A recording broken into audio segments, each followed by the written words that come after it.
kondisi kita ancur-ancuran. Maka buat kita semua memang menangkap Jokowi itu hukumnya menjadi wajib ain, harus banget. Nah, Jokowi kesalahannya banyak dan dia penyebab dari berbagai situasi yang ada. Keadaan kita memang agak susah, dan saya lihat dari segi hukum, dari segi pasal, dari segi langkah-langkah, kelihatannya memang dia punya duit banyak. Ya, saya selama 5 tahunan ada di lingkar Solo ini, saya mempunyai catatan kemungkinan memang keuangannya sangat tidak berseri gitu, mungkin puluhan sampai ribuan triliun ya.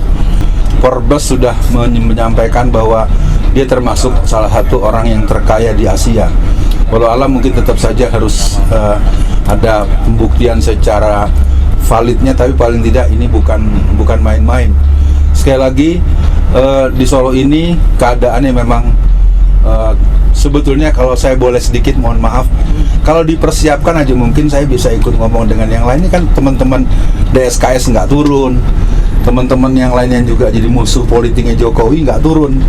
Ini kalau turun mungkin sekitar ngimbangin yang ada lebih 5-10 ribu, kemungkinan besar bisa terkomunikasikan. Saya ketika ini kok teman-teman yang ada di Solo kelihatannya nggak tahu mau kemana, rutenya kemana, jalannya kemana, segala macam.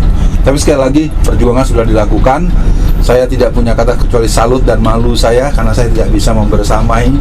Kemarin juga teman-teman terlambat ya, yang ke UGM ya. Saya sayangkan sekali. 4 jam di jalan. Karena Jokowi ini dukunnya memang benar-benar gila ya. Benar-benar. Saya mau cerita pengalaman saya selama di sini.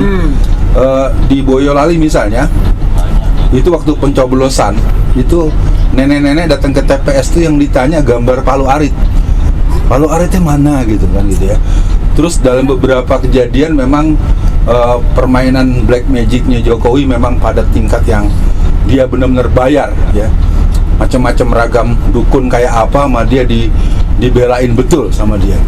Maka dari saya buat semua, kalau sanggup jaga wudhu, dawamul wudhu, zikir dan segala macam.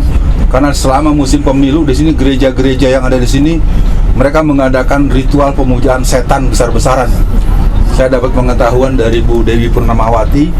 Nah, pertanyaan kita ketika musim pemilu, kita bagaimana sholat malamnya, bagaimana wiridnya, bagaimana doa-doa. Tapi mungkin yang berdoa begitu biasanya hanya para caleg dan calon aja ya. Kalau yang lain bukan urusan gua nggak doa-doain. Saya pikir kata kuncinya sesal dahulu pendapatan, sesal kemudian tidak berguna. Kita begitu ingin menolong bencana alam, tapi kita tidak mengantisipasi bencana politik. Itu yang saya agak khawatir. Saya betul-betul agak ngeper, jujur aja secara terbuka ini. Di Ternate sekarang gubernurnya perempuan, Cina, Kristen. Padahal warganya 98% Muslim. Itu tadi hanya gara-gara 50.000, gara-gara 100.000.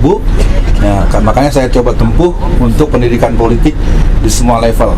Kenapa saya sampai seobsesif ini Pak Azhar Fadila? Karena saya feeling 2029 ini kemungkinan presidennya Cina, wakilnya Cina.